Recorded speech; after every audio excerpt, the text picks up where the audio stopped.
right about 1998 or so, I was the musical director for a Mexican artist, and I had assembled musicians who had been part of Santa Fe during the end of our lounge era, like Dave Richardson, and we had put together a horn section to work, and we would tour with these groups, and we were on a van ride with Eddie Garcia and Greg Neer and my brother Lenny and all these guys and we were in the van and we're listening to some great Earth, Wind and Fire and Tower Power and stuff, and Greg Neer, the trumpet player, who's no longer with us now, he's a helicopter pilot and he still plays, but he's in Florida. I remember him leaning over the van seat and he goes, you know what, why don't we put a band together, he said, and play that stuff. And naturally all the objections came up like, well, you know what, nobody's going to hire us. Have you seen what's in the, where are we going to play, who could afford, and he was like, you know what, let's not think about all that stuff.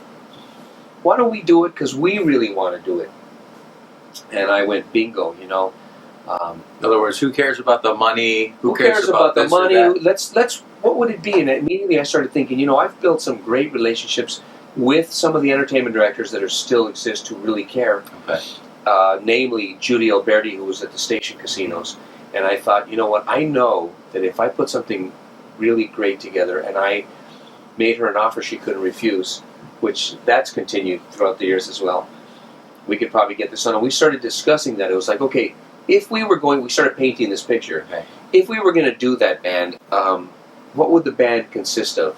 What would be, and I'm talking to Tom DeLibero, I think, the trumpet player, was with us, and Cleto Escobedo, who's the musical director with Jimmy Kimmel.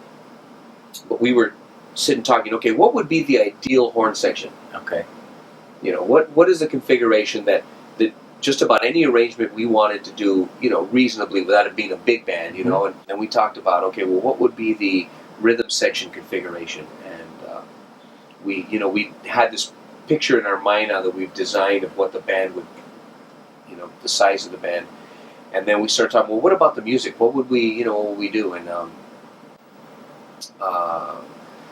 we started discussing, all the stuff we'd really love to play. And of course, the objections came up again. Well, who's going to want, nobody's going to entertain. And once again, it was like, let's stop all of that, and let's just talk about what we would really love to play, even foregoing the idea of what would the audience, which goes against, because you worked the lounges for a long time, you were a band leader, you had a band, and our mentality gets to a point where our whole thought process is, what are they going to dig? What are they going to not dig? What's going to keep them dancing? Yeah. All those, everything but what do we really love to play? That's right. So we started stripping away all of that. And, having done the gigs with Tom Scott,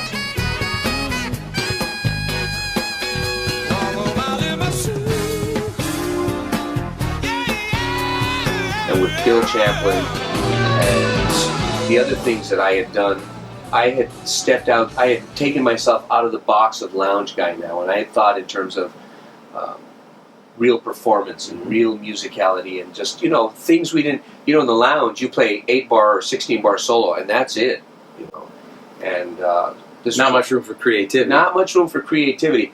Exactly. Although, I have to say this, is that the guys that I know that have worked the lounges as many years as we have become bulletproof in a lot of ways. I played my acts 6 nights a week, 6 sets a night, right, and learned a zillion tunes. So I developed a lot of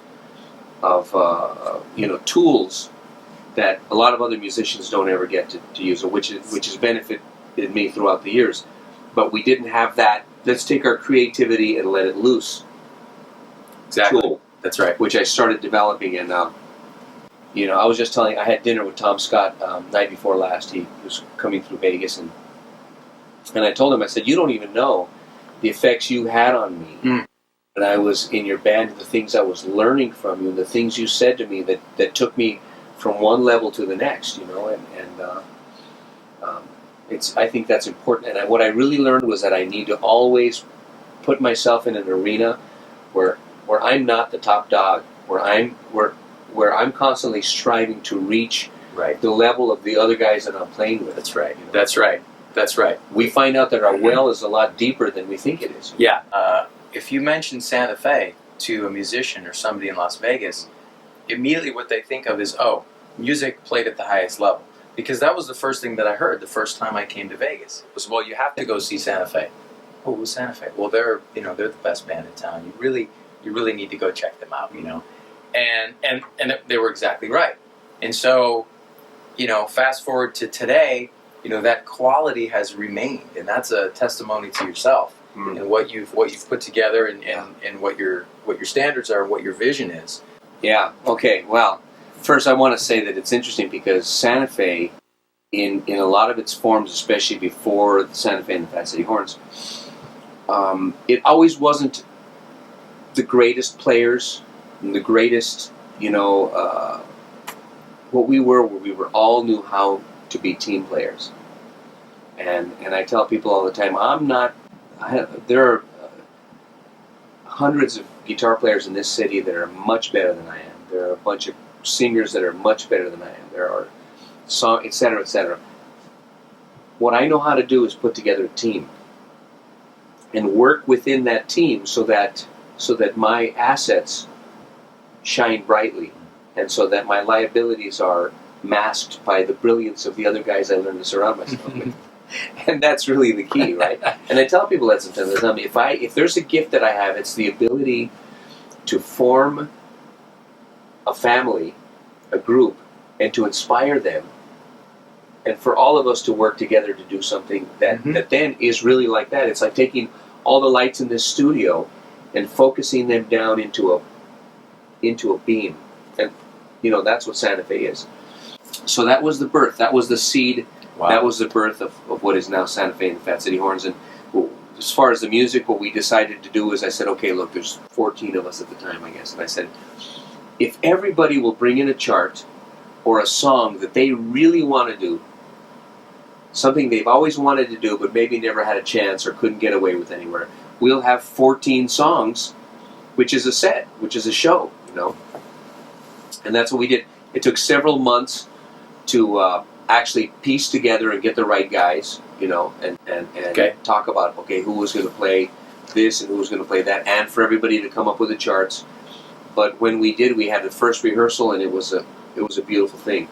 Instantly, we knew that this was going to be. It was interesting because I'd always had this idea of a lot of the musicians in Las Vegas as mercenary, and just whatever the most money was, and I'm not going to pick up my horn for less than this, and I'm not going to drive.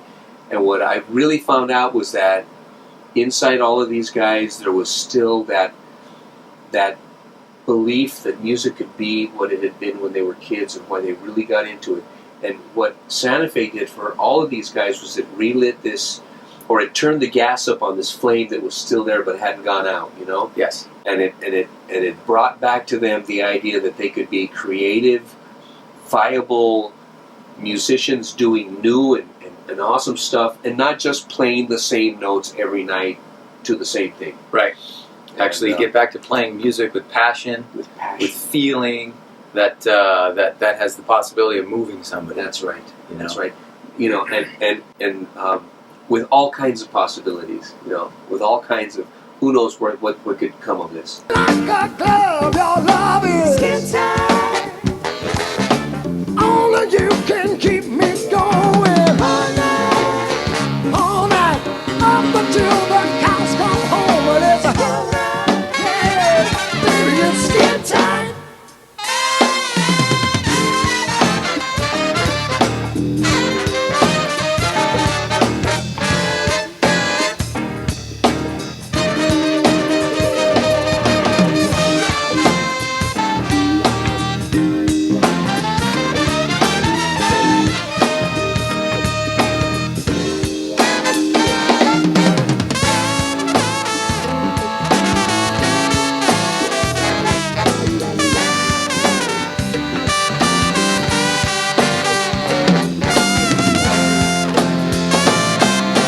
So, for anybody watching that hasn't heard the band, what would you say that Santa Fe sounds like? Who does the band sound like?